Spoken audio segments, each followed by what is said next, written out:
This is Randall Root, and in this video we're going to talk a little bit about cells and tuples in MDX programming. MDX programming, you deal quite a bit with working with cells and tuples, and the difference sometimes seems to be kind of confusing. According to Microsoft's website, a tuple uniquely identifies a slice of data from the cube. It doesn't have a whole lot of meaning. Probably the best thing to do is think of it as a single result set. That's what a tuple would be. And the cell, it can either be a single cell to give you the single result or multiple cells to give you a single result. Either way, you end up, the result is the tuple itself. Let's take a look at it from the coding perspective here. It says this query returns one tuple from a single cell. Well, let's see. The coordinates are, I want sales quantity on one side. I want an individual author, an individual store, an individual title on an individual date.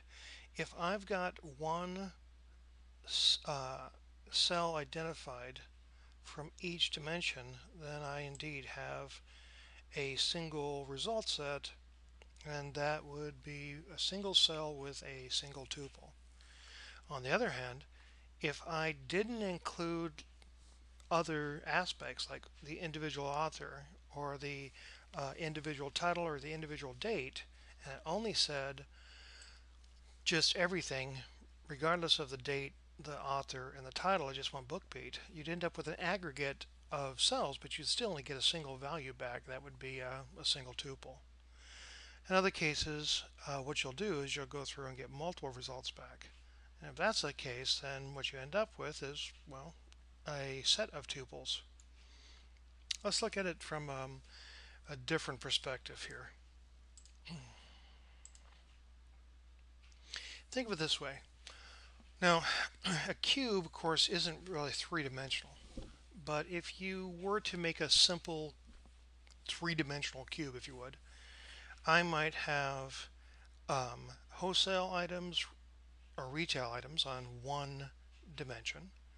I might have the individual products on another dimension, and the individual dates, or actually in this case looks like years, on a third dimension. And actually there would be a fourth dimension. That fourth dimension would be the measured value. I don't know, let's say that there was a measured value of 15.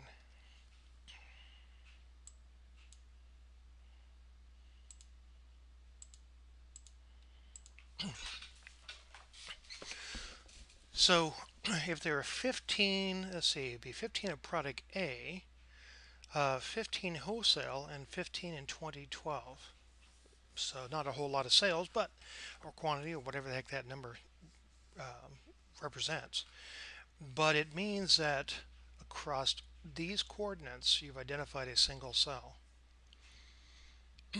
Now, if I were to go through and say, okay, regardless of the product, doesn't matter what the product was, and I stretch this out. Let's see if I can stretch it out without making it look too goofy. Okay, well, kinda. I've seen worse. So it's regardless of the product line. We still care about wholesale retail, and we still care about the year. But as far as the product's concerned, it would be product A, B, or C. And let's say we sold 10 of product B that year and 5 of product C that year, then what you would end up with is not 3 results. You'd end up with a grand total of, let's see, 20, 30. And that would be the total of across all products for wholesale in that year. This would still be one tuple, one result, but it would be representing the value, the aggregate value from 3 different cells. So hopefully that makes some kind of sense between what the difference is between a cell and a tuple. Now, if you wanted to, you could also get values for a different year. Let's say it's the year right next to it, and in that case, the grand total was, I don't know, 55. In that case, you have, let's see, 2 tuples, because two results are coming back. It's not actually going through and adding them all up. I could put a range of values and then say, okay, that would be what, 85, 30, and 55. But that would be a single tuple across, let's see, 3 going this way, 2 going that way, 6 cells total. Or we could have two tuples, each one going across 3 different cells. So you identify an individual cell by specifying a single coordinate across every dimension, including the measures dimension. Remember that the measures dimension could have more than one value. One could be like the sales quantity, and one might be the sales dollars.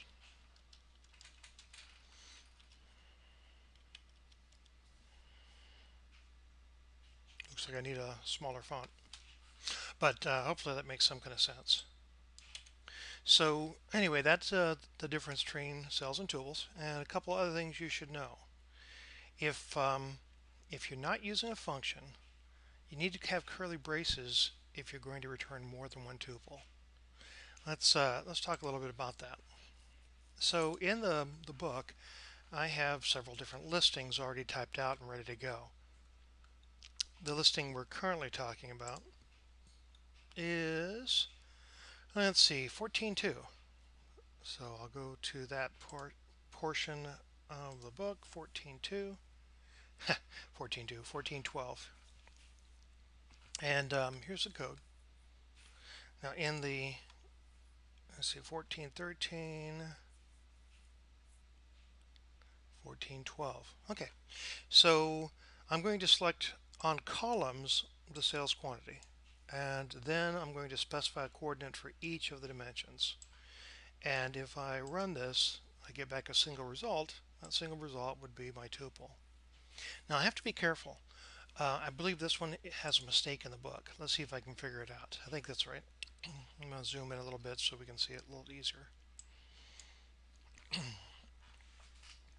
So here I've got a coordinate from the authors, a coordinate from the dates, a coordinate from stores, a coordinate from titles, but I don't have a coordinate from a particular order.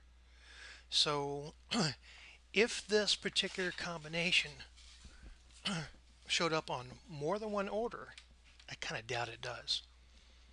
But if this particular combination showed up on more than one order on that given day for that particular title in that store and for that author, then yes, this would be an incorrect. It would be actually more than one cell, but I'd still have a single tuple. Hopefully that makes sense. This query here is an aggregate of many cells, again, because I'm just ignoring these other dimensions. The only one I care about is stores.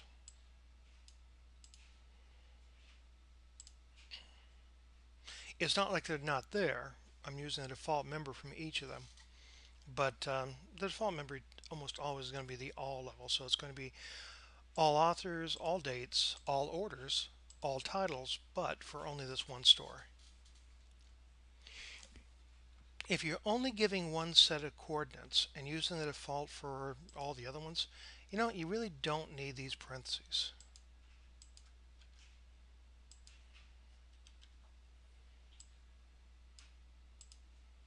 Still works. In fact, there's a rule about the curly braces as well. Basically, if you're only getting back a single tuple, you don't need the curly braces. But in cases where you're getting back more than one tuple, you do. For example, here I've actually included two different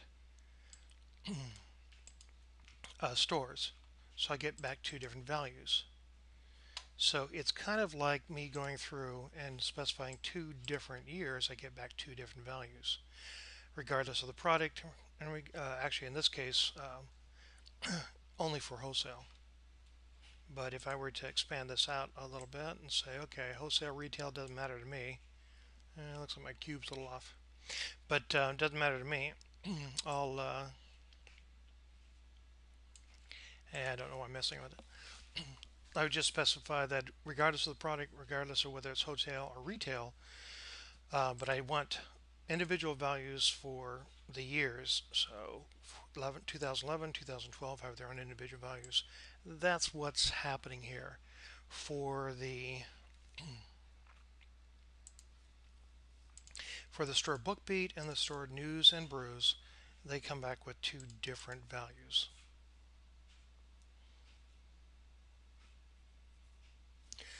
Now, braces are required for this.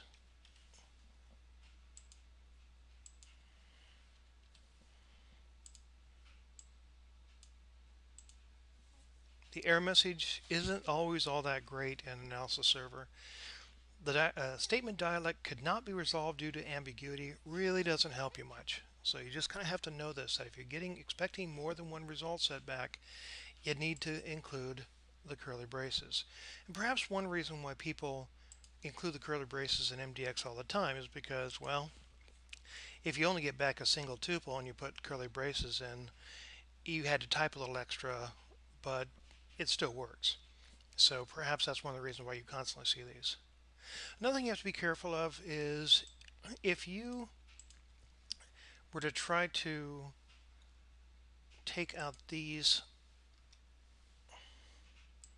parentheses, what would happen is it would assume the first parenthesis starts here and ends here, and that these would be two coordinates across the same the same dimension, and it is not going to like that. It's not actually specifying the cells that you want like this. It says the store hierarchy appears in more than once in the tuple. So to get the individual result set, as I'll show you a little later on, you can actually go ahead and do a type of join that will give you these values. In some cases, you can actually use the range operator. It looks like a funny face there. And it would give you all the stores between BookBeat and News and Brews, which looks like there's quite a lot of stores in between those. And of course, that would be determined by its IDs. So starting at BookBeat and going to News and Brews, just so happens that I've only left out Barnum's book, but that's because Barnum's has like a store ID of 1, and BookBeat has a store ID. Actually, it looks like Barnum has a store ID of 2, looks like, and so on. It just went through and grouped these together. So in that case, you're still getting back a set of tuples, and you're specifying a range of coordinates. But when you do this, just a comma there, it thinks that you're specifying 2 coordinates for that same tuple. It'd be like me specifying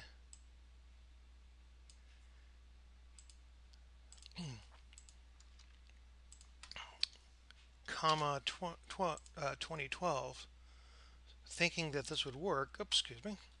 Thinking that this would work, but it won't. What it looks for really is a range operator, which would be the colon.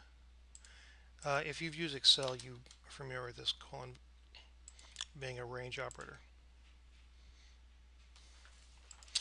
Anyway, so that's kind of the thing with cells and tuples. The chapter tells you a little bit more about it, and hopefully that will help you kind of decipher what's going on with that, and trying out the exercise, in which case you're going to go through and write some code that will extract some tuples.